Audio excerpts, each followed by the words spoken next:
Congolaises, Congolais, mes chers compatriotes, en ce jour du 23 octobre 2020, je m'adresse à vous, souverains primaires, dans un contexte exceptionnel en rapport avec la situation politique que connaît notre pays. Ce contexte de fragilité de notre pays, de même que les résultats électoraux de janvier 2019, nous ont forcés à élargir nos rassemblements pour nous unir au-delà de nos familles politiques traditionnelles. Cet effort de recomposition a touché aussi bien le pouvoir sortant que l'ancienne opposition, ce qui a conduit à une situation inédite où des adversaires farouches d'hier sont devenus des alliés. Nous avions choisi de gérer le pays au sein d'une coalition qui semblait constituer la solution idoine pour sortir le pays de ces différentes crises récurrentes et préserver ainsi les acquis de l'alternance. Malheureusement, près de 2 ans après, les divergences qui persistent entre les partis signataires de cet accord plombent les ailes de l'espoir de notre envol vers le développement. Ces divergences portent notamment sur les questions relatives à la paix et à la sécurité nationale, à la Commission électorale nationale indépendante, à l'organisation des élections, à la gestion du portefeuille de l'État, à la territoriale, à la diplomatie, à l'indépendance de la justice et à l'instauration de l'État de droit, qui sont un enjeu majeur pour notre nation. L'importance de ces questions me convainc qu'elles ne doivent être laissées à la merci d'un seul groupe politique. Elles nécessitent un large consensus national. Mes chers compatriotes, la tâche que vous m'avez confiée est immense. Elle comporte dans l'urgence les objectifs ci-après. Rétablir la paix là où elle est compromise et la consolider là où elle existe. Construire la démocratie. Organiser des élections crédibles dans les délais constitutionnels. Renforcer l'état de droit. Bâtir nos infrastructures. Assurer la santé à nos populations. Garantir l'éducation de nos enfants. Donner une perspective économique à notre jeunesse et promouvoir davantage les droits des femmes.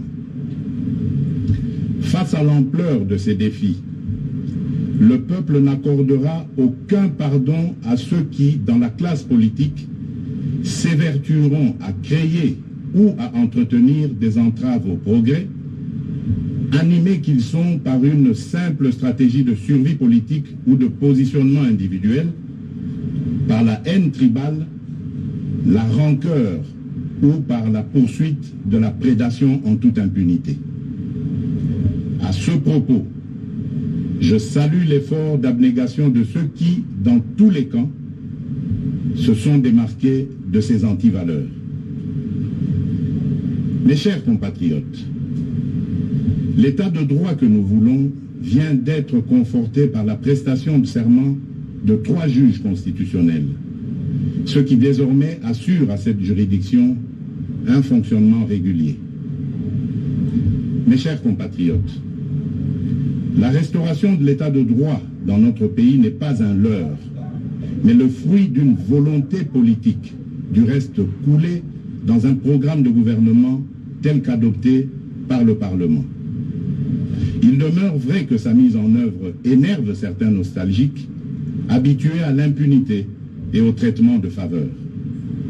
Ceci étant, le partage des valeurs liées à l'état de droit et à la justice constitue la condition sine qua non de tout partenariat aux actions de mon mandat.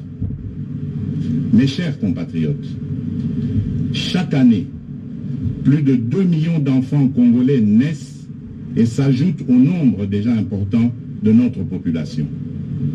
Nous sommes individuellement et collectivement responsables de leur destin. Nous ne pouvons laisser leur avenir à la merci de pesanteurs ou écueils inhérents aux pratiques politiciennes qui retardent ou affaiblissent la réalisation du programme pour lequel vous m'avez élu. En tant que chef de l'État, représentant de la nation et symbole de l'unité nationale, j'assure par mon arbitrage, en vertu de l'article 69 de la Constitution, le fonctionnement régulier des pouvoirs publics et des institutions, ainsi que la continuité de l'État.